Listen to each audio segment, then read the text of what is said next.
Ladies and gentlemen, first I want to welcome you to Montenegro, and it's a huge honor for us to have you here. Montenegro is a small country, and most of you have visited it for the first time. Is it the first time? Okay, good. Because I say good because we present a new Montenegro that even if you have visited before, you haven't had a chance to see. And we are really proud of our achievements in the past half a year. Montenegro is, and why I say it's a new Montenegro, it's a Montenegro that is a European Montenegro. Montenegro that is an EU member candidate state now, but it's fulfilling all the obligations needed to become a true EU member state. And what I mean by that? I mean it's a country that is, the key word is safe. Safe country. Why Montenegro is a safe country? Number one, because it's a credible NATO member. It's a member of NATO alliance. Nobody can come with tanks like poor Ukraine has suffered from Russia. We don't have that. Like NATO, we are a NATO member, and we are a credible NATO member. We invest a lot in our defense. Apart from investing in defense, which is very important, as I said, it's very important that we invest in security and safety, public safety. We have invested quite a lot in reforms in police, and actually German federal police is the biggest contributor and help in the police reform that we are doing in Montenegro. Also, we have really two other important reforms that we have done in the past half a year: judicial and prosecutor reform. And the third or the most important reform that we have done, and that actually helped us crack down mafia and organized crime in Montenegro, is anti-money laundering and terrorist financing law, which is the most strict in whole Europe and has created impossible environment for organized crime to operate in Montenegro. So you can imagine that, for example, for me, somebody who has lived 17 years outside of Montenegro, coming back and becoming technocrat, minister of finance, now I'm the prime minister, and I lived in Singapore for 6 years. Singapore is, I think, the safest place on earth, if you agree. I don't know how many of you have visited it, but it's the safest place on earth. And that is something, that is the additional value that Singapore brings. It's a boring place of all, like you have Thailand, you have Vietnam, you have Cambodia, you have Indonesia, all of these beautiful, amazing places. And in the midst of them is like this place called Singapore, which is boring, but it's like safe. That's what they say about themselves. I'm not saying that. And a lot of my fellow foreigners used to say Singapore is Asia for beginners. Okay? Montenegro is Balkan for beginners.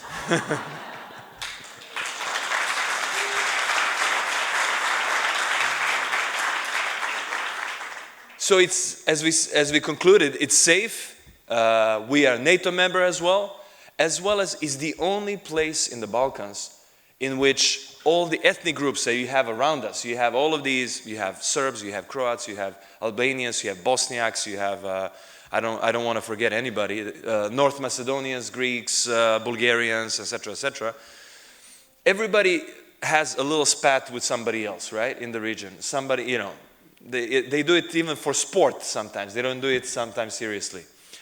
But Montenegro is the only country, first of all, that has a fantastic relationship with every of these countries. The only country that has zero issues with anybody in the region, that's number one. And number two, we have all of these ethnic groups within our country. And since the last census, for 20 years, this diversity of Montenegro was actually our burden, because you had like political instabilities and people like, trying to convince each other what is their true identity and things of that sort. And that is over. In Montenegro, we have had a peaceful census, and the 28th of December last year, when it was the last day of the census, nobody cared about the census. It was basically first time ever. Before it was like a big hoo-ha and like it's unfair, it's fair, or whatever. First time ever, the census was completely peaceful, and it was news number 17, and basically everybody was celebrating Christmas and New Year. Nobody cared about the census and about these ethnic, religious, and other divisions. So that diversity of Montenegro became our asset, became our strength.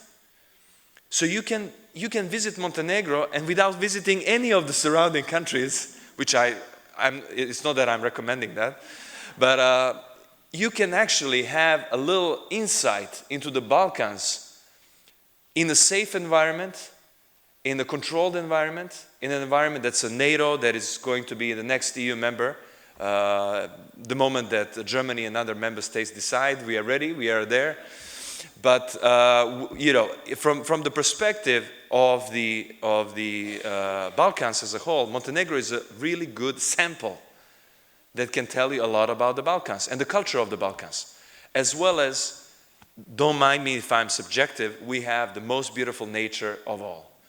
And our nature is really unique, not only because it's beautiful, but because it's so diverse. So you have sand beaches on the far south of Montenegro, which Croatia doesn't have.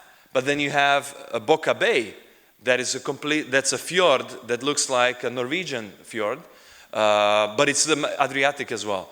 Then you have rocky beaches, the same like we have in Croatia, that Albania doesn't have. Then you have mountains in the north of Montenegro, like Durmitor or Plav and Gusinje, Prokletije, which are very steep and very dramatic for adrenaline, people who want adrenaline.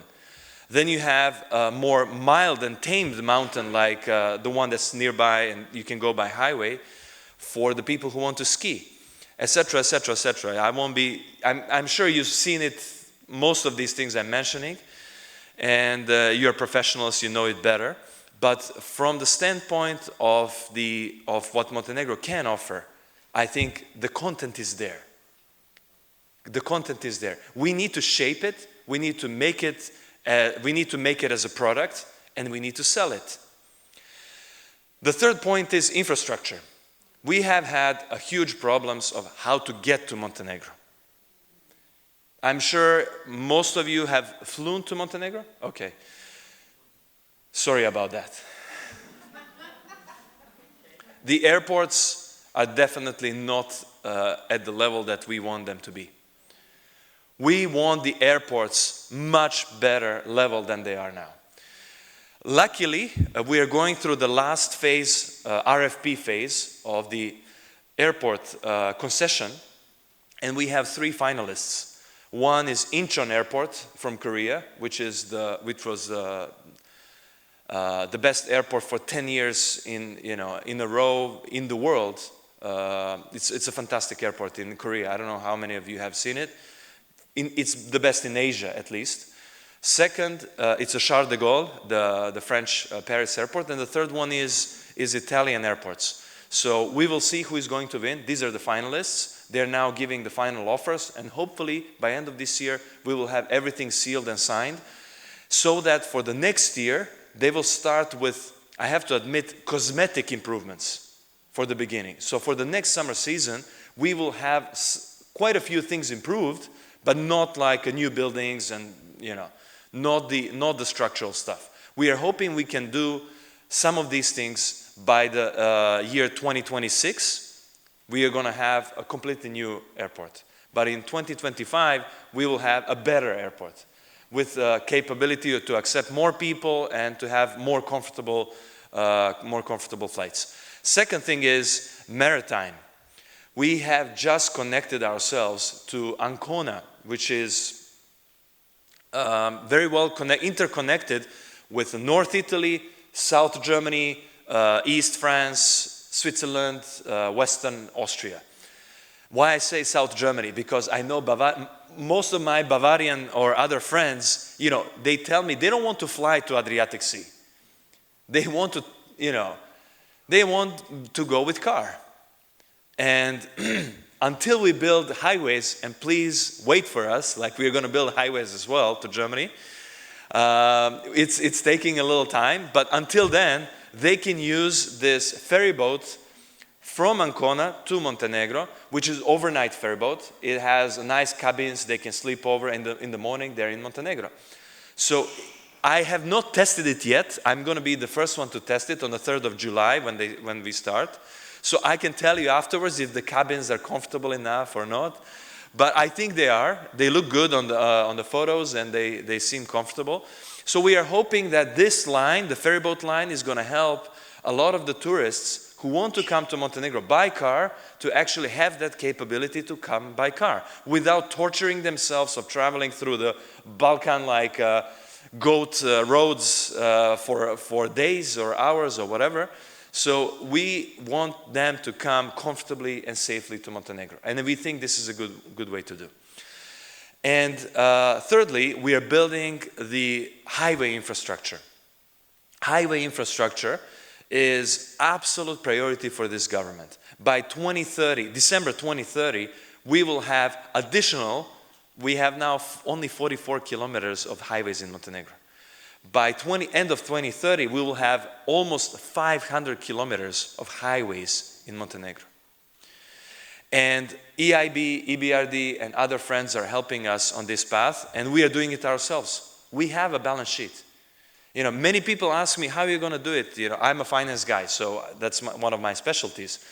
But it's not a problem to invest in CapEx, in infrastructure, because the infrastructure in Montenegro is such a big bottleneck that every euro that you put in there, the NPV, the net present value, the returns are fantastic. You're going to make money. Actually, the private equity guys are interested in investing in that.